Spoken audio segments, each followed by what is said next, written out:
Hey everyone, welcome back to another video. Today we're going to be talking about the Industrial Revolution. And this is the beginning of Unit 7 for AP Human Geography. And this unit derives around economic growth and development. So we're basically going to be looking at some basic macroeconomic concepts and a little bit of history, especially because the Industrial Revolution had already occurred in the past. That makes it history. So welcome to AP Human History. Now we're not going to be diving too much into the specifics. There's no names you're going to have to remember, no dates. I know those two things can be kind of devious, but we don't have to worry about that. We're looking at big picture phenomenon, and we're looking at just overall what happened in the Industrial Revolution. As we go through this presentation here, I think you're going to find a lot of connections to what happened in the Industrial Revolution, to how our economies and how society kind of functions today, because the Industrial Revolution created a lot of new technologies. It also led to the first really big urban hubs and cities. It established international trade, and all of these things we still see in society, in our economies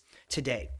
So the Industrial Revolution happened in the United Kingdom originally. It spread across the entire world, but its hearth, the origin point, is the United Kingdom in the late 18th century, the late 1700s. And in the 1800s, the 19th century, the Industrial Revolution first diffused out to Europe. So it hit, Germany and France and Belgium, Netherlands, those countries first, and then went outward towards more Eastern Europe, and it still encompassed all of Western Europe, so Spain and Portugal. It went to Italy, but it also went as far as the United States. And we'll talk about in a little bit how it went to the United States and got across seas. We know through distance decay that the further away two places are, the less likely they are to interact. But we saw the Industrial Revolution went very far. It went to the United States. It went as far as to China. It went to Australia. It went really across the entire world at different levels and affects the world at different areas. And we're going to look at some of that. We're going to see how it affected the United States, look at how it affected Africa, and so on. Industrialization began as a result of new technologies and was facilitated by the availability of natural resources. And when I'm talking about new technologies, I'm not talking about like phones or computers or anything. I'm talking about the steam engine, the spinning jenny, the telegraph, the cotton gin, the locomotive, you name it. And it all started in Britain, the global superpower at the time. And so Britain had an abundance of coal and iron ore. And this is what gave it that big advantage here, because coal and iron ore, particularly coal, but also iron helped because making steel. But the coal was used to fuel these new machines like the steam engine here. In 1750, Britain was producing 5.2 million tons of coal per year. And by 1850, just 100 years later, it was producing 62.5 million tons per year. That's over 10 times as much in just a century.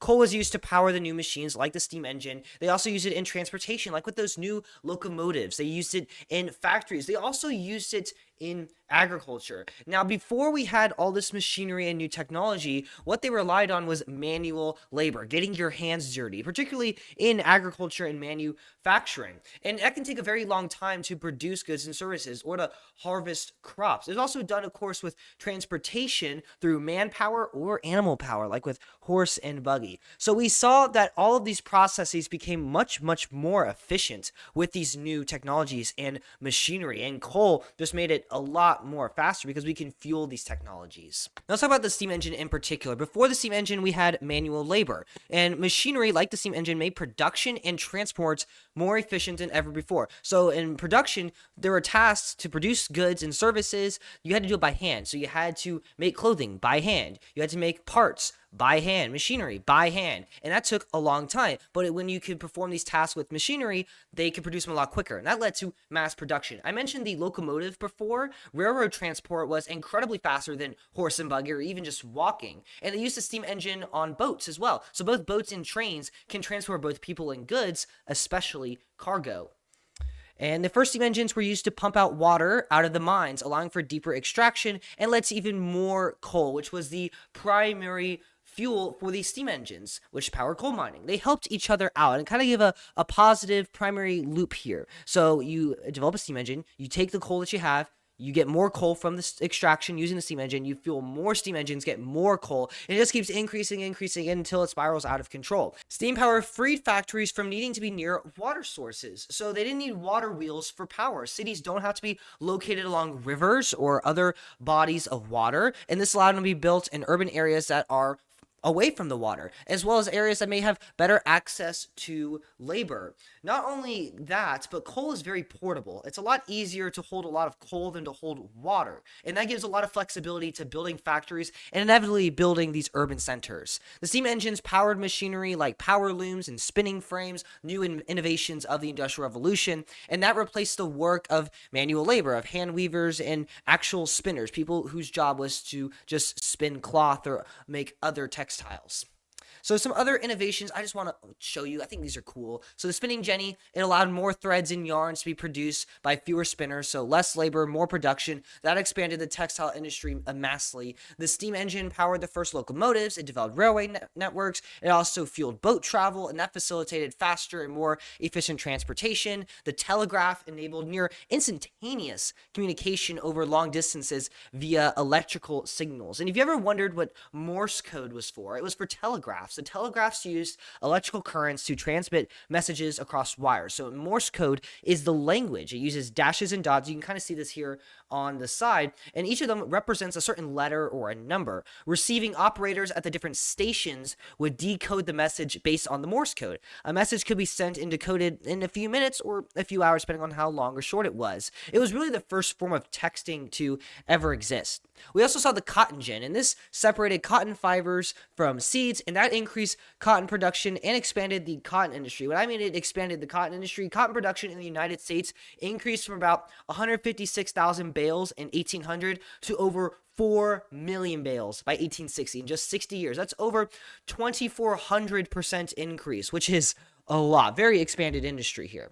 Let's talk about diffusion. We all know what diffusion is. It's just the spread of something. As industrialization spread, as it diffused, it caused food supplies to increase. So we're looking at cause and effect here. The Industrial Revolution caused food to increase, populations grew, and allowed workers to seek new industrial jobs in cities, as well as change class structures. So that's 4 different things I would underline, bullet point, make note of as our effects of the Industrial Revolution. And we're going to look at these a little bit more in particular. In this map here, I like this map. It shows the diffusion of the event kind of at a global scale. So we can see here that it really did affect every continent, some more than others, really Europe and North America more than, let's say, South America and Africa, but these countries, for the most part, were pretty affected. So we can see, like, the late 20th century, those countries are usually a little further away. Maybe they were colonies of countries in Europe here. I mean, of course, the European countries, the ones closer to the UK, are the ones that were affected first.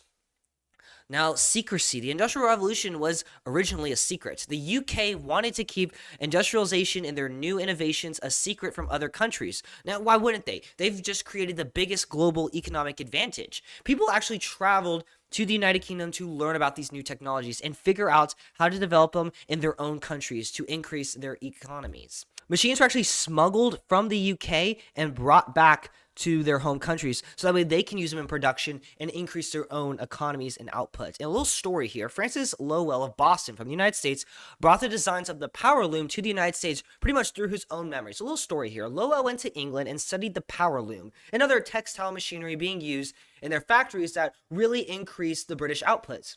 He made sketches of these machines and really memorized the mechanical details. And when he returned to the States, he recreated the power loom. And with his associates, they established the Boston Manufacturing Company. And from there, the textile industry in the United States just expanded a ton, and the output went up, and money was made, and the economy boomed. So that's just one of really many examples. And overall, industrialization, it wasn't kept a secret for very long, because as we saw on that other map, the Industrial Revolution expanded across the entire world.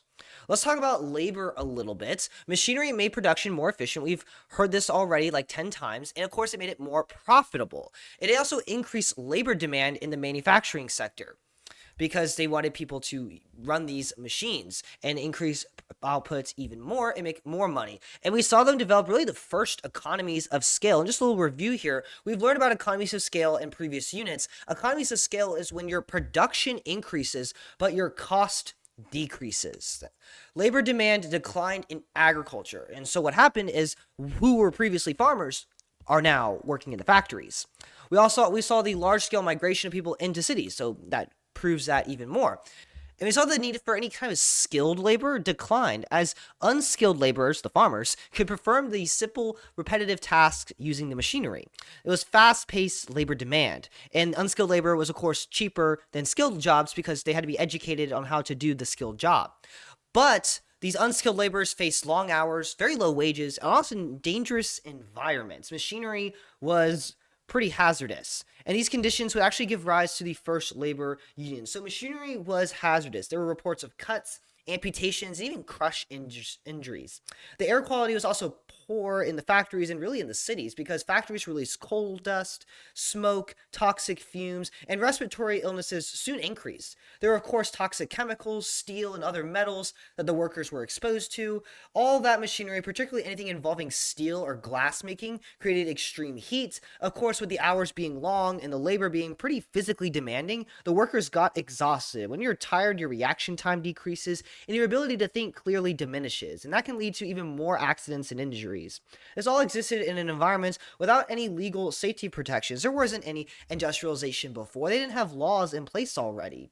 So labor unions would fight for workers' protection, such as keeping them safe, capping their hours, and protecting them from economic exploitation. And the first labor strikes started occurring in factory-dominant cities in the 1800s. Let's look at this a little bit more. So in cities, we saw that jobs were created in the manufacturing sector and economic growth occurred. Products were cheaper to make and buy, and we saw urbanization. People moved from the rural areas into the cities for work. Population growth outpaced housing availability. So there's a lot more people and a lot less housing. So that led to a lot of overcrowding in slums. We saw the first squatter settlements develop.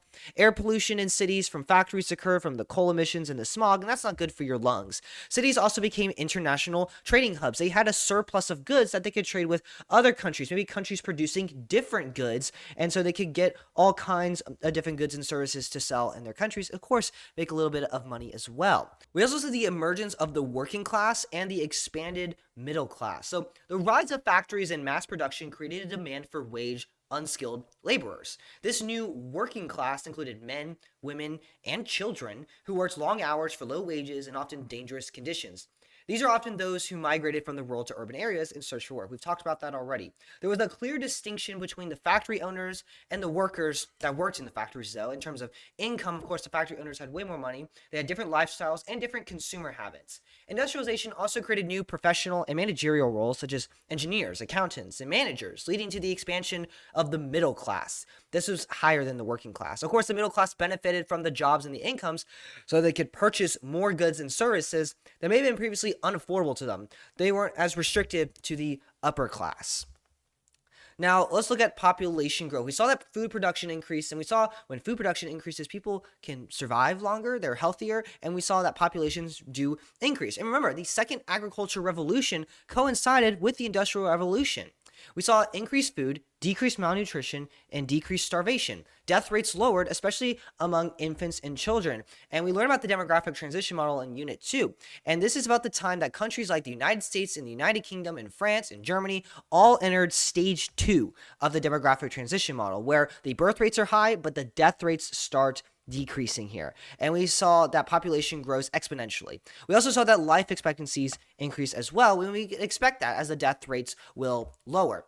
And we saw exponential population growth, and that occurred in areas experiencing industrialization. So the earlier they experienced industrialization, the earlier they saw exponential population growth. And that's just more laborers to work in the factories. Isn't that great?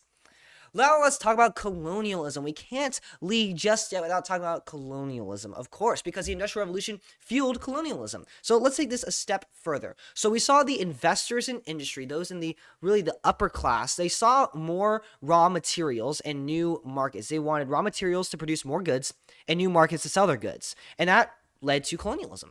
We saw more raw materials, more production, more goods to sell, new markets, more places and people to sell to. More sales means more money, more profits. Isn't that great? So colonialism was the answer. Industrializing countries sought out colonies for their natural resources and additional markets. And we talked about the Berlin Conference in the past, and the Berlin Conference was really a result of the Industrial Revolution. All these European powers that were industrializing wanted their raw materials. And we can see here on this map all the different raw materials that were prominent in Africa at the time. Things like cotton, right? The cotton gin. We saw oil. Gold is always valuable. Coffee and tea, those are cash crops that they can sell. Copper, iron ore, we can use those in production. Goods were sold at inflated prices in these markets. So if you produce clothing in the United Kingdom and you sold it in the United Kingdom, it would be a lot cheaper than if you were to sell it comparatively in Africa. They inflated these prices to make a lot more money to these more vulnerable markets. Industrialized countries have technology advantages. Of course, they're the ones with these new machinery and inventions, but they also have more developed weaponry, transport, and communication systems. And that allows them to easily conquer and manage their territories here. In this picture here, it kind of looks like a bike with a gun on it, and that's really what it is. It's called the Maxim gun. It was the first recoil-operated machine gun, and it was really just a machine gun on a bike. It was very easy to operate, and it was also mobile, of course. The British colonized India, and this is an important one to know, due to their abundance of cotton and British textile goods that can be sold cheaper than Indian goods, and they made a lot of money from it. And that put Indian businesses out of business. They also taxed the residents of India, so the government made a lot of money as well. Thank you so much for watching. Please like and subscribe. It really does help me out, and it costs $0. I have some free resources for you in the description down below if you'd like to use them. If you have any AP Human Geography related questions whatsoever, don't hesitate to leave a comment down below the video or send me a message on Discord. I'll see you guys in the next video, though. Adios.